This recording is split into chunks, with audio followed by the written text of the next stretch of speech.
आज लेना जननी हम मरद के कमाई के।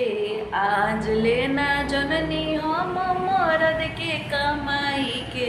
सुनी पारधान ई त रखले बा भौजाई के।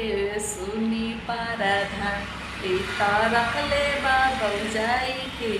सुनी पारधान केतनो कमाला उड़ाई देला खाई के। केतनो कमाला उड़ाई देला खाई के। सुनी पारधान ई त रखले बा भौजाई के। सुनी पारधान ई त रखले बा भौजाई के।